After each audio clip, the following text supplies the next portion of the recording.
দেখো এই ম্যাটটাতে কি বলছে, একটি হ্রদের গভীরতা 6 মিটার, মানে একটি হ্রদ দেয়া আছে, হ্রদের গভীরতা বলছে 6 মিটার, মানে এইচটা 6 মিটার, এবং পৃষ্ঠের তাপমাত্রা 27 ডিগ্রি সেলসিয়াস। হ্রদের উপরে যে তাপমাত্রাটা ছিল সেটা তাপমাত্রা 27 ডিগ্রি সেলসিয়াস। প্রতি মিটার গভীরতায় তাপমাত্রা 0.5 ডিগ্রি সেলসিয়াস হ্রাস পায়। মানে প্রতি ডিগ্রি সেলসিয়াস, সরি, প্রতি মিটার গভীরতায় এর তাপমাত্রা 0.5 ডিগ্রি করে কমতে থাকে। মানে 1 মিটারে কমবে 0.5, পরের মিটারে গিয়ে আরো 0.5, মানে 1 ডিগ্রি সেলসিয়াস। তারপরে 1 মিটার গেলে আরো 0.5 কমবে, মানে 1.5। আরো 1 মিটার যাব, আরো 0.5 কমবে, 2। এরকম ভাবে 0.5 ডিগ্রি সেলসিয়াস করে কমতে থাকবে। তার মানে কি, তাপমাত্রা কিন্তু স্থির না। তাপমাত্রা স্থির না। তাপমাত্রা যদি স্থির না থাকে তাহলে কিন্তু P1 V1 সমান P2 V2 ইউজ করা যাবে না। ওইটা কখন ইউজ করতাম? যখন তাপমাত্রাটা কনস্ট্যান্ট ছিল। হ্যাঁ, তাপমাত্রা যদি কনস্ট্যান্ট না থাকে তাহলে আমাকে কিন্তু এই সূত্রটা ব্যবহার করা যাবে না, কারণ তাপমাত্রা কনস্ট্যান্ট থাকলেই তো বয়েলের সূত্র খাটে। এর সাথে বি এর সম্পর্ক ব্যস্তানুপাতিক, কিন্তু এখানে তাপমাত্রাটা ফিক্সড না। আচ্ছা, কোশ্চেনটা কি বলছে, পৃষ্ঠ হতে বায়ু বুদবুদ তলদেশে গেলে, উপর থেকে নিচে গেলে আয়তন কতটুকু হ্রাস পাবে, মানে আয়তন কতটুকু হ্রাস পাবে সেটা বের করতে বলছে। ওকে,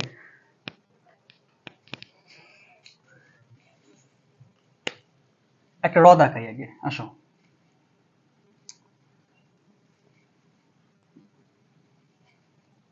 এটা সেই হ্রদ।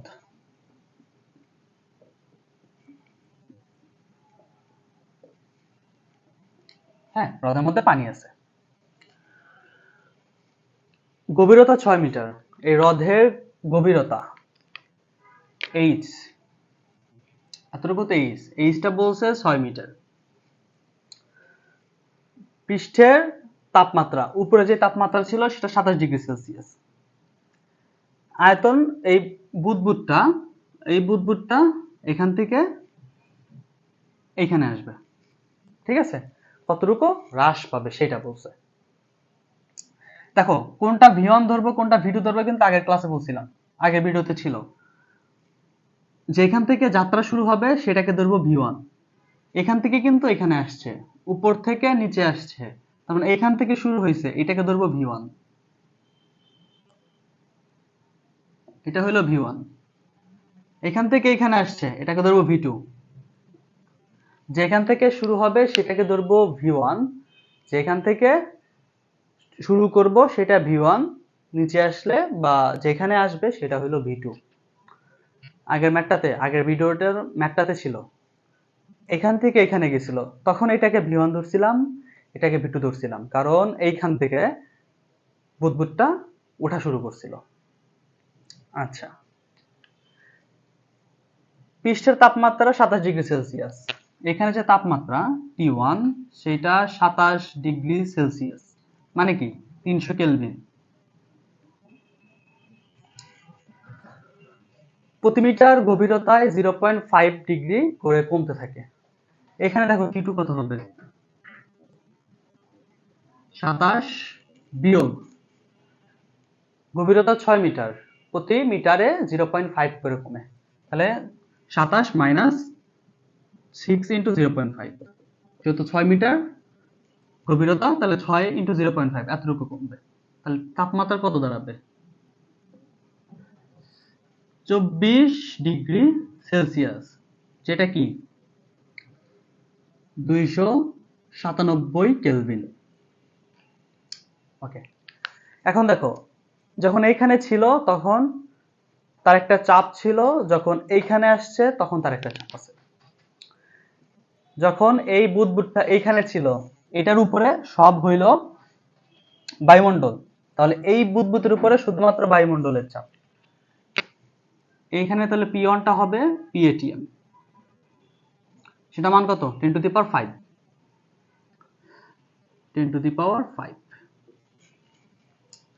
এখানে যখন আসছে P2, এই বুদবুদটা যখন এখানে আসছে, এর উপরে বায়ুমণ্ডল ছিল, তার মানে বায়ুমণ্ডলের চাপটাও থাকবে PATM। এই বুদবুদটার উপরে কিন্তু পানির চাপটাও আছে, পানির চাপটাও থাকবে, মানে বায়ুমণ্ডলীয় চাপ পানির চাপ দুইটার চাপ মিলেই এটার উপরে প্রয়োগ হবে। পানির চাপটা হলো এইচ রো জি। বুঝলাম? কি কি আছে আমার কাছে? উপরে P1 V1 T1, নিচে P2 V2 T2। সূত্র হবে P1 V1 বাই T1 সমান P2 V2 বাই T2। সূত্রটা হবে P1 V1 বাই T1 সমান P2 V2 বাই T2। দেখো মূল সূত্র কিন্তু n ছিল, মূল সংখ্যা ছিল, এইটা n1 ছিল, এইটা n2 ছিল। এখন দেখো এই বুদবুদের মধ্যে আমি বাইরে থেকে কোনো গ্যাস আনি নাই, এখান থেকে কোনো গ্যাস বের করি নাই। এইখানে যতটুকু গ্যাস ছিল এই বুদবুদের মধ্যে ঠিক ততটুকুই গ্যাস আছে, না ভেতরে ঢুকাইছি না বাইরে বের করছি। শুধুমাত্র চাপের কারণে আয়তনের চেঞ্জ হয়েছে, এখানে চাপ কম আয়তন বেড়ে গেছে, আর এখানে চাপটা বেশি আয়তন একটু কমে গেছে। কিন্তু আমি বাইরে থেকে কোনো গ্যাস আনি নাই বা ভিতরে কোনো গ্যাস ঢুকাই নাই, যার কারণে এখানের ভর সমান, তার মানে এইখানে মূল সংখ্যা এখানে মূল সংখ্যা সমান। এই জন্য এই পাশের n1 ওই পাশের n2 টা সমান, দুইটা কেটে যায়। ওকে, দেখো P1 সেটা হলো 10 to the power 5, 10 to the power 5। V1 রেখে দাও। T1 300 কেলভিন,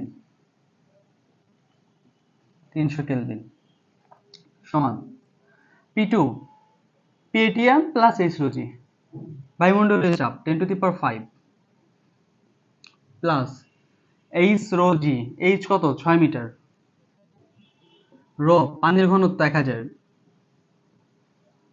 g অভিকর্ষ ত্বরণ 9.8, সাথে V2 রেখে দাও। T2 কত 297 কেলভিনে দাঁড়াইছে এসে, 297 কেলভিন। এখন দেখো আননোন কোনটা কোনটা, V1 V2 এই দুইটা আননোন। তার মানে এখান থেকে আমি যে সমীকরণটা পাবো সেখানে P1 থাকবে, V1 থাকবে, V2 থাকবে। দেখো V1 টাকে তো আমি ধরছি V1, দেখো V2 টার আমরা মান বের করি। কি করব, 300 কেলভিন দিয়ে এটারে গুণ দিব, ঠিক আছে? তাহলে থাকবে V2, তার সাথে গুণ দেওয়ার মানটা থাকবে, এটার সাথে এটা গুণ দিব, ওই পাশে V1 এর সাথে গুণ দেওয়ার ফলে মানটা থাকবে, এই পাশে V2 টার সাথে যা থাকবে ওই পাশে ভাগ করে দিব। এই পাশে V2 থাকবে, ওই পাশে V1 এর সাথে কিছু একটা পড়ে থাকবে। এটা আমরা ক্যালকুলেটর দিয়ে করব।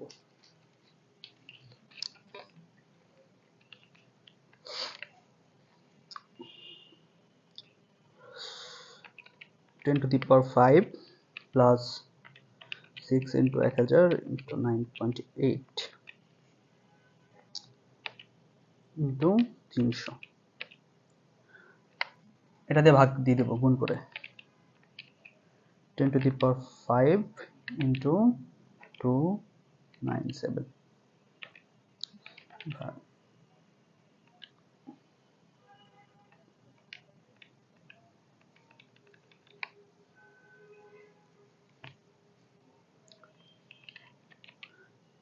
যেটা আসছে 0.623, 0.623।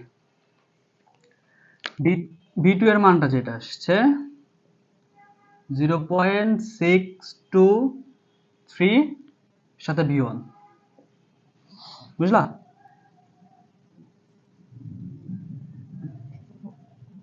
ওকে, V2 টা V1 এর 0.623 গুণ বৃদ্ধি পাইছে। দেখো একের থেকে ছোট সংখ্যা দিয়ে গুণ দিলে ওই মানটা ছোট হয়ে যায়, তাহলে দেখো V1 ছিল, সেটাকে ধরো V1, V2 টা কত হয়েছে 0.623 V1, মানে V1 এর 0.623 গুণ বেশি। এখানে বলছে তলদেশে গেলে আয়তন কতটুকু হ্রাস পাবে। হ্রাস পাওয়ার জন্য আগে আমাদের বের করতে হবে আয়তন কতটুকু পরিবর্তন হয়েছে, ডেল ভি। দেখো ডেল ভি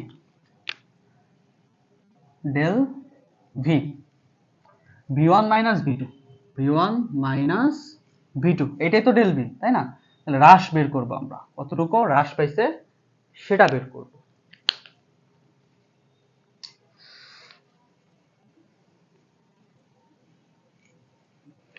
দেখো পার্সেন্টেজ অফ হ্রাস, পার্সেন্টেজ অফ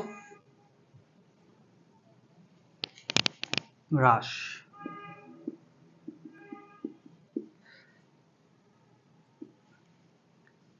যতটুকু বৃদ্ধি পাইছে, সরি যতটুকু পরিবর্তন হয়েছে, ডেল ভি ডিভাইডেড বাই আগে যতটুকু আয়তন ছিল v1 ইন্টু 100%। শতকরা হ্রাসগুলো এভাবে বের করে, পরিবর্তন কতটুকু হয়েছে ডিভাইডেড বাই আগে যতটুকু ছিল ইন্টু 100%।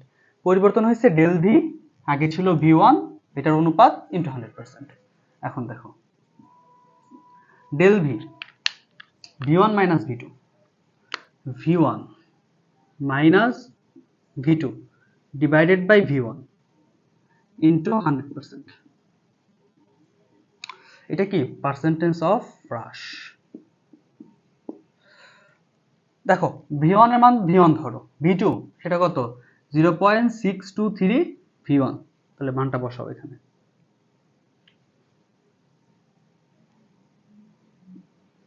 0.623 into v1। এখন দেখো এইখান থেকে v1টা কমন যায়, v1 যদি কমন যায় কি পড়ে থাকে 1 minus 0.623 divided by v1 into 100%।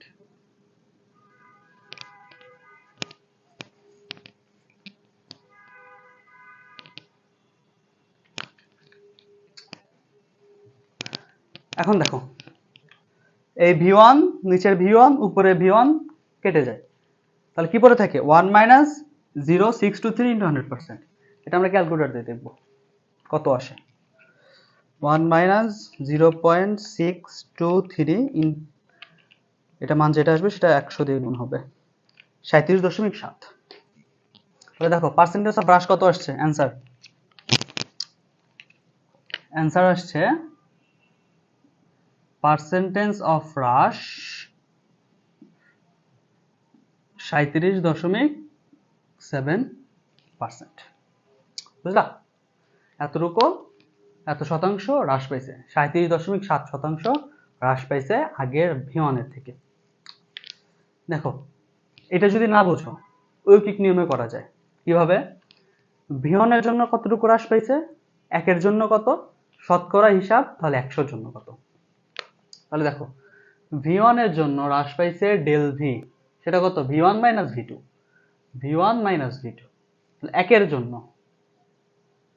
এর জন্য v1 minus v2 divided by v1, শতকরা হিসাব 100 এর জন্য, তাহলে 100 এর জন্য 100%-এর জন্য v1 minus v2 divided by v1 into 100%।